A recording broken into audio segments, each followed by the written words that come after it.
Hello, welcome to History in Lowell with me, Maritza Grooms, my personal professor, Robert Forrant.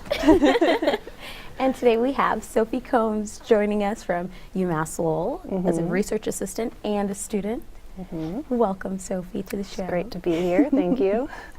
So I understand you've been doing some research with our professor here, right?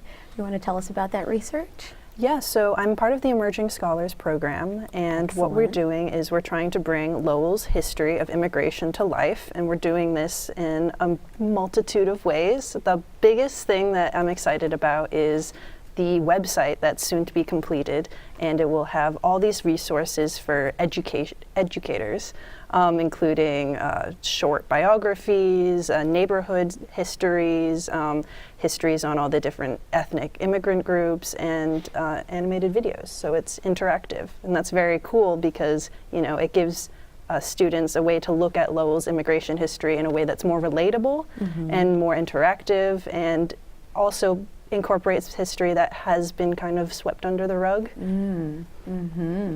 That's extremely important. We talk about that kind of history all the time. Right, all the time. Yeah. And the kids that you work with got a chance to look at the site, right? Yeah. What did they think? They were really excited first to see my face on there because this show will be on the website. And it was also, they got to test the accessibility of the site and how easy it is to navigate. So that was definitely really important for them. But I think that they were really excited that people were thinking about how they learn and ways to make history more fun for them to learn and more exciting. And also learning about Lowell. People don't think about it when you're living in Lowell, how much history is here. And I don't think that anybody, and maybe we get excited about it here, but I don't think kids are really always excited about learning history. So making it interactive, making it something that they can experience in this different way than they're just being spoken at all the time, and just read these chapters and you take a test and that's it. And it literally just goes right out of your head afterwards. This is a way that they're gonna engage more with that kind of history. So this is, I think it's a really cool project. And you get to see yourself and your community in the history, right? So it's not completely like out of bounds, like vague, abstract. Exactly. Like, imagine a kid going on there and being like, oh my gosh, that's my great-grandmother's story. Or I know somebody on my street who must have lived here, what, like 50 years ago, 60 years ago, something like that. It's such an awesome project. So you guys have been working on that. Yeah, I mean, we've been working on it for about a year. And before that, graduate students in an immigration history class I taught did a lot of the first research on different immigration stories for text that was going to go with the videos. And then what I also like about it is we're working with Professor Ingrid Hess, who's in the art and design program. And so she's found students who are making the videos, the motion graphics, taking the history with the photographs we found and oral histories and things, and creating these 5 to 7 minute long videos. And eventually we'll have them done for probably around 15 different immigrant and or refugee groups that have settled in the city. So again, the same way, any person in the city that has some sensibility about how their family got here or where in the world, you know, did they come from? Sounds like where in the world is Carmen Sandiego, but anyway, sort of like where in the world, you know, were you before you got to Lowell? We'll be able to, click watch, and hopefully, we're trying now to get grant money, which is always difficult to get, but we're trying desperately to get grant funding to take a lot of the videos and do multiple translations. So it could, if a kid's first language is Spanish, or Portuguese or Polish, whatever. I mean, I don't know how many we'll ever be able to get translated, but we're hoping that we'll be able to do some of that so that it is bilingual or multilingual, depending, you know, again, on how much money we can raise to be able to do it. Oh, I hope that happens. I feel like you can't talk about immigrant and refugee history without having it in other languages. Yep. Yeah, it stands to reason, right? But translations are expensive, and so either hoping the university if you're listening, help subsidize some of that if you're watching anybody out there in university financial areas, or that we do get a grant or something to be able to do some of that. That would be the ideal.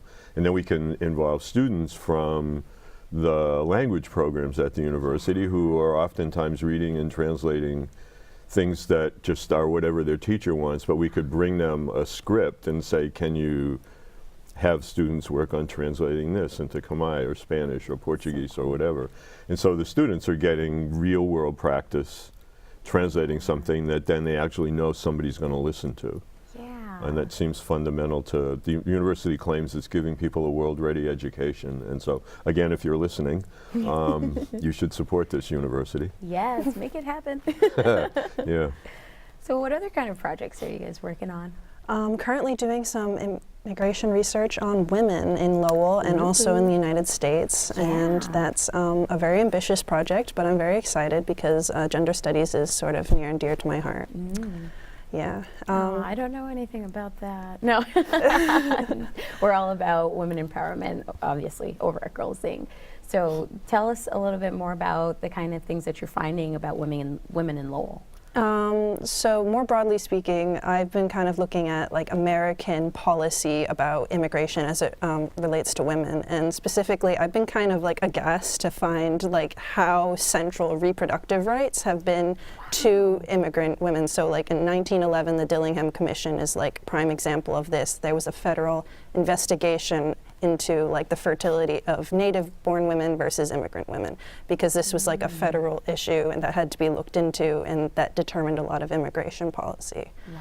Right. They were worried that immigrant women were going to have too many kids. Right. Oh, I've never heard of anything like that. Yeah, Theodore Roosevelt was worried about race suicide and said that, you know, if you support birth control, you have an inherently immoral position because, you know, we're just going to have this giant flood of immigrants, you know, and, you know, the white race will die or whatever. So, you know, seeing that as like the kind of the core of immigrant history at the beginning of the 20th century and how it has evolved since is kind of scary. But it is also kind of enlightening to understand, you know, how these things that we're dealing with today aren't new, and that they actually have like a very linear history that goes back to a certain point. Yeah, wow. That's the thing that I definitely have not even, it hasn't even crossed my mind. Reproductive rights. As 1911, did you say? Yeah.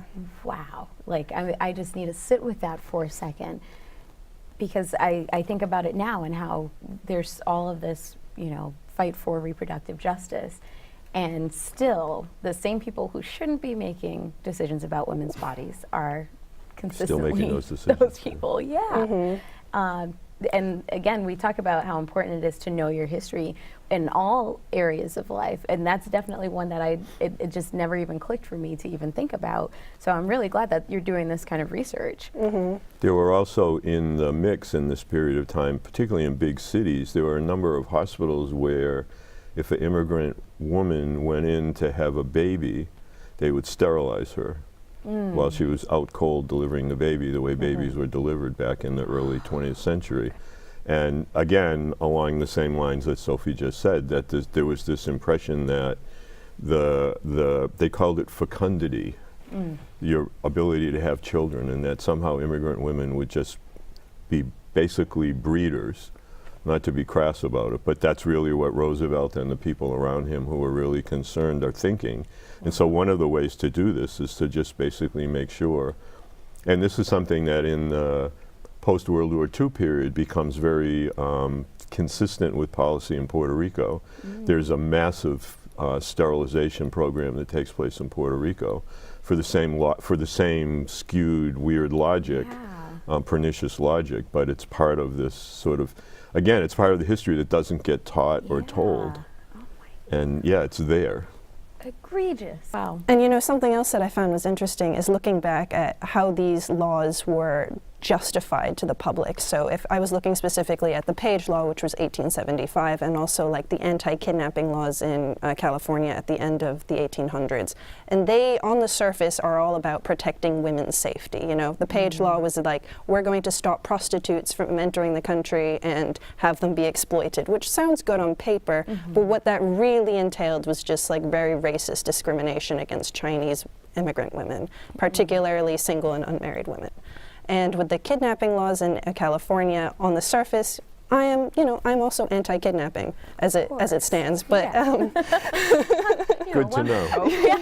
Good to know. Right, but like in reality, the way this played out was it was actually written very vaguely, and it allowed a great deal of wiggle room for local police to go after specifically Chinese, Japanese, and Mongolian women as they were crossing borders. So on the surface, it's about protecting women's safety, which is great. But underneath it all, when you actually look at how it's being practiced, you see that it's got all these sort of racist implications and it's swept up in a lot of other different things. Right, yes. That's one of the things we had briefly discussed, what I studied in school before we started shooting, right? And linguistics, linguistically, laws get passed that way because the public does not actually read the law that's being passed. We just hear something like clean air bill, anti-kidnapping, and you're just like, yeah, why wouldn't we want that? But then you find out what's actually happening, and of course people aren't doing the research, and people aren't going to say, hey, this is wrong, right? Because no, but we don't want anybody to kidnap our kids. We don't want prostitutes. Right. You know, wow. A lot to chew on. Yeah. That's the word of today. Yes. Write it down, folks. So I know that you're also working on some research for the International Institute because their 100-year anniversary is coming up. The big party is happening. So what's some of your findings there? So the 100th year anniversary of the International Institute is in May, and we are going to be attending, and we're going to be unveiling this series of panels about the history of the International Institute and immigration in Lowell, which is very exciting, and we're currently in the process of looking through photographs and coming up with a narrative that we're going to be writing, and it's going to be on display. Yeah. I know we had talked about it before, how they keep impeccable records there, and that's probably one of the most important places to keep such pertinent, relevant historical information. Problem is, those impeccable records are now locked up because of the government shutdown. The national park is the owner of the building, the Mogan Center, where the Center for Lowell History is, where these records are. And so even though we thought over this winter break we would be able to get in there and do quite a bit more work, we've not been able to for the last couple of weeks. We're hoping that there'll be some reprieve coming up where we can dash in and grab a bunch of the boxes and liberate them so that we can keep going. But I mean, we've done quite a bit of the work already, so I don't think we're not entirely in the panic mode yet of what to do if we can't get in there. But it is, I mean, and even, I mean, I've been struck by, so I've thought about, taught about, written a lot about Lowell immigration history for a few years.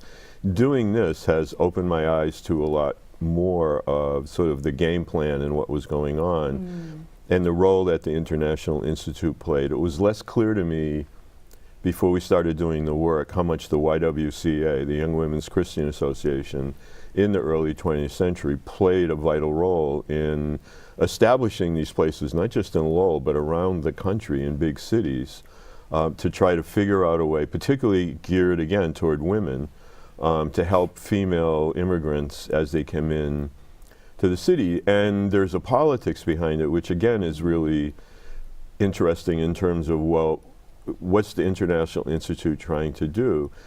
And reading more about the history of the Institute, which we've been doing in the project, they were torn between, and it plays out in what we're finding in Lowell, they were torn between trying to get female immigrants to, in a way, fit in and be quote-unquote American.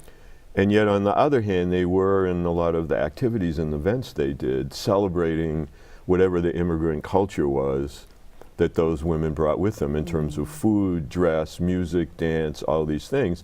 And so there's this really interesting byplay between trying to, quote unquote, again, Americanize, and yet on the other hand, they're forever having, it's amazing, right? I mean, every other week they have a party. And, you know, there's like an article in the Lowell newspapers or a photograph of kids in costume or women dancing or people cooking or, and so it's really is this, it's not schizophrenic, but it's really this very bifurcated, I think, back and forth. I don't know if you feel the same way, but I've been struck by that. Yeah, there's definitely a tension there because, you know, like how can you preserve the cultural integrity of where you're coming from while at the same time, you know, not posing a threat to the American way of life? I feel like, so I got the opportunity to attend a youth poetry slam last night, and one girl read a poem about being That Brood the daughter. Awakening, right? Yes, Yes. yes, it was fantastic. The young people always blow me away with their talent and just their thoughtfulness when they're writing these poems. People were doing poems about money, about, it was incredible. But one girl really struck me. She talked about being the daughter of an immigrant and that struggle of assimilation and wanting to just be a normal American teenager, but then also being the daughter of immigrants who have maybe scraped, clawed, fought their way here to create this life for her that she could partake in all of these opportunities. And she was saying something about the American dream being more of a nightmare, but having to, you know, look up to these people. And she's like, I don't look for my heroes in newspapers or, you know, politicians. I look at my parents because they provided this opportunity. But there is that dichotomy of wanting to fit in and just be this accepted person, but then also wanting to preserve that culture and make your parents proud and make their plight worth something. And so the fact that that's a young person now in high school at Lowell, Yeah, it's pretty profound. Yeah. right? And this is still 100 years of history. Almost, we always talk about having to be careful about the correlations, but also acknowledging how history repeats itself in ways if people don't educate themselves. So. Yeah, I mean, yesterday, which I had never done before, but I was teaching immigration history in the fall, and a student in the class is from Mexico and was becoming a citizen. And the citizenship event was yesterday in Lowell at the Lowell Memorial Auditorium. So he asked me if I would go. So I said, sure, right? And so I get there at like 9:45 in the morning, and outside of Lowell Memorial Auditorium is this incredibly long line of people waiting to get in to be sworn in as citizens. And so I stay outside for a while. If you're not having to show your documentation and figure out where you're supposed to sit in the downstairs of the auditorium, you can just go in. But you know, I'm me, and so I'm nosy, and so I sort of like walked along the line talking to people that were at least willing to want to talk to me, you know, congratulations, would you mind telling me where you're from, or, you know, and it's like the world, right, waiting in line at the Lowell Memorial Auditorium to get in to be sworn in as citizens. And as I was walking and then going inside and sitting and waiting for everything to start, I'm thinking, this is really this incredible sort of, you know, thing happening on the floor of the auditorium where all these people coming in are part of what continually renews the country, provides new energy, new dynamics, new thinking, new culture, new food, all this stuff, right, that really is the energy behind the country. And I was thinking, it's really interesting what a shame it is that our current president, not to get way overly political, but that our current president would not know what to do there. Right, that if he was called upon to get up in front of that crowd and welcome these people, he wouldn't know how to do it. He wouldn't know what to do or say. And I was thinking, what a shame that is. You know, again, that I was wishing I was more technologically adept and I could like do something with my phone and a voiceover. Everybody should see this, right? All of you out there who think immigrants are like the cause of evil should be looking now at this collection of people waiting to become citizens. Because it was very moving, but again, as somebody who studies and writes about this, in the end, I felt like when I went, I'm doing this because I care about this particular student, but then after I got there, I said, well, I'm really glad. Yeah. that I'm here because it just was like such a passionate thing. And in the gallery upstairs are like the little kids of the people who were being sworn in, and they're like waving down to mom or dad. It was really brilliant, right? Yeah. And I was again thinking, wow, everybody should see this. But it's not filmed, it's not. And again, being nosy as I am, as a historian, I felt like I should, in my brain at least, document this anecdotally so I have a story to tell, which I'm telling now.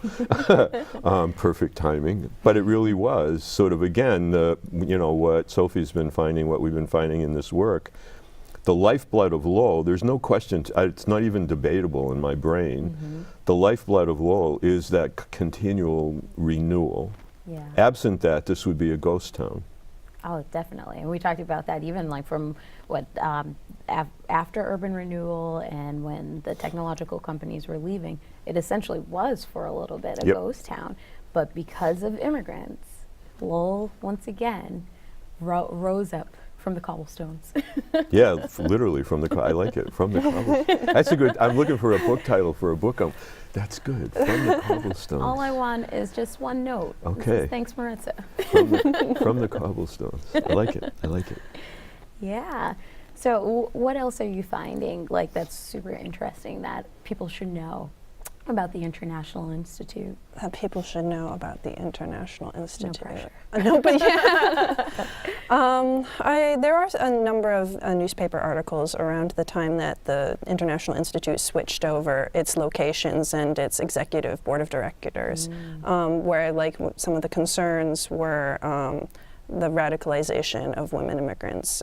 So like there was some talk about how perhaps the International Institute functions as a way to assimilate these immigrants and like prevent a bread and roses strike essentially from happening in Lowell again. And not that we had like similar sort of strikes at the beginning of the 20th century, and you know there was like this effort to dial that down.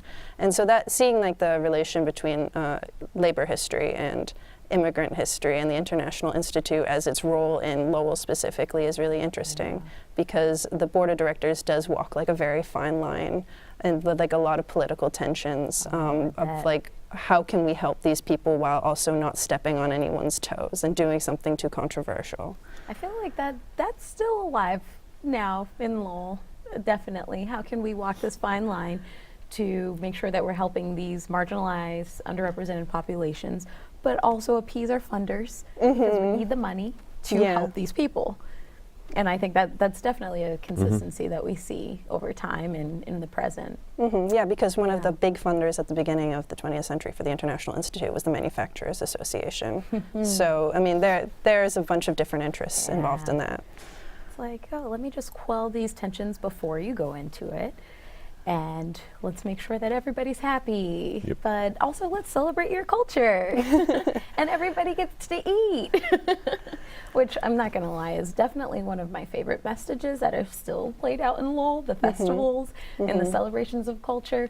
But I think that we need to see that all over and not just in these silos of festivals. We need to see the celebration of culture and the fact that people should be able to live, breathe, and eat their who they are, their representation, their traditions, all the time, and not just for the sake of merriment. One day a year. Yeah. It's Polish Day, it's Greek Day, it's Puerto Rico Day, it's Columbia Day. Let's raise the flag. Yeah.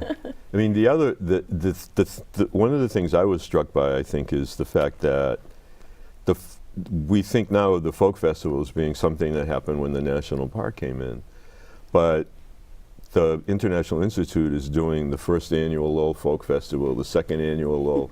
I mean, they're doing these starting in the early 1920s every year, and they're almost all held in the Lowell Memorial Auditorium. So again, sitting there yesterday, I was trying to conjure like what this would have looked like in 1925, and so the party that the Institute's going to have in May for its 100th anniversary is going to be in that building. So it's really.